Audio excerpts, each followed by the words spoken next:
ঠাকুরগাঁয়ে এক বালিকা রাতের বেলা বন্ধুদের সাথে ঘুরতে যাইয়া সেই বন্ধুদের কাছেই ধর্ষণের শিকার হইল। তার বর্ণনা দিতে যাইয়া ওই মেয়ে একেবারে হেসে টেসে লুটুপুটি খাওয়ার মতো অবস্থা।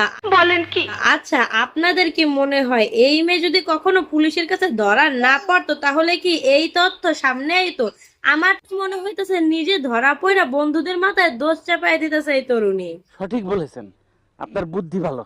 এইটা কোনোভাবেই ধর্ষণ না, এইটা ওপেনলি সেক্স। নিঃসন্দেহে তুই ঠিক কথা বলেছিস। বলতে গেলে এই মেয়েরও দোষটা কিছুটা কম ছিল না। সে হয়তো বা একজনেরাই দিতে চাইছে কিন্তু তিনজনেই নিয়ে নিছে। তাতে আবার তার মনে কোনো দুঃখ নেই, কারণ ফ্রেন্ডদের ভিতরে এগুলো তো হয়, জাস্ট ফ্রেন্ডদের ভিতরে এগুলো হওয়া কোনো ম্যাটারই না।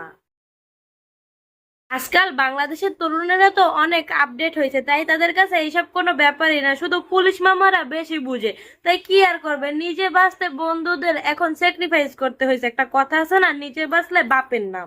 রাগ করলা? আর কোন মেয়ে আবার বন্ধুদের সাথে রাত কইরা ঘুরতে যায়? এনি তো আমার মনে হয় ওগুলা করতেই গেছিল, সবকিছু প্রিপেয়ারড ছিল, কিন্তু মাঝখান থেকে আবার বাংলাদেশ সরকারের বেতন পাওয়া কিছু ভুরিয়ালা কাকারা চলে আইছিল নীরব দর্শক হওয়ার জন্য, তাই নিজেরে ভিকটিম বানায় ছাড়লো এই মেয়ে।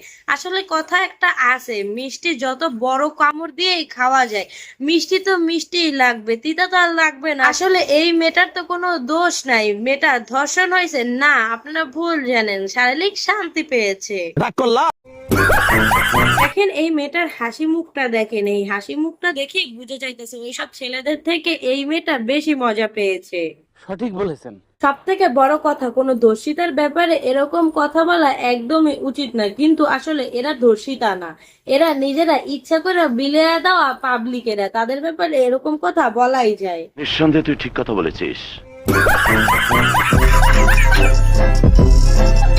আমি বুঝি না, চারপাশে এত ধর্ষণ কাণ্ড হয়, সেখানে বাংলাদেশ পুলিশেরা যাইতে পারে না।